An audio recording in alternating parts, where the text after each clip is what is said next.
transport et de la logistique sont historiquement masculins, mais elles sont de plus en plus nombreuses au Maroc à lutter contre ce cliché et à s'investir dans ce secteur. C'est pour leur rendre hommage et répondre à leurs besoins qu'une rencontre a été organisée aujourd'hui à Casablanca sous le thème « Métier du transport et de la logistique, oser le changement ». C'est un reportage de Mohamed Najib et Saïd Fakhir.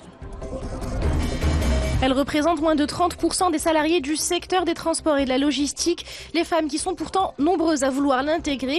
Des efforts de féminisation ont été mis en place depuis plusieurs années pour atteindre une plus grande mixité dans le domaine.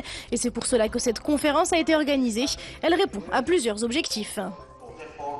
Pour recenser les besoins en formation et pour présenter les mesures d'accompagnement à ces femmes pour leur permettre d'occuper une place de décision. Avec l'évolution, que ce soit de la nouvelle technologie, que ce soit l'évolution au niveau du Maroc de la logistique du transport, nous considérons que la femme a une place importante au niveau du secteur du transport et de la logistique.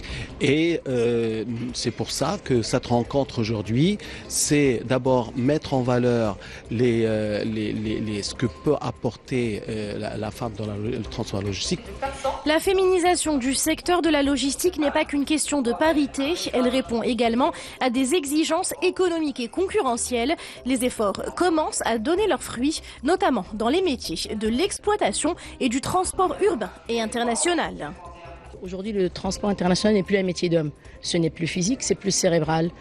Donc nous invitons à travers cette tribune justement les managers de donner la chance aux femmes marocaines parce qu'elles ont autant de capacités et un potentiel à exploiter. Il reste encore beaucoup à faire dans certains secteurs comme le transport maritime ou le transport routier de marchandises, des domaines où les entreprises gagneraient à intégrer des femmes et à veiller au respect de l'égalité en matière de politique salariale et de promotion.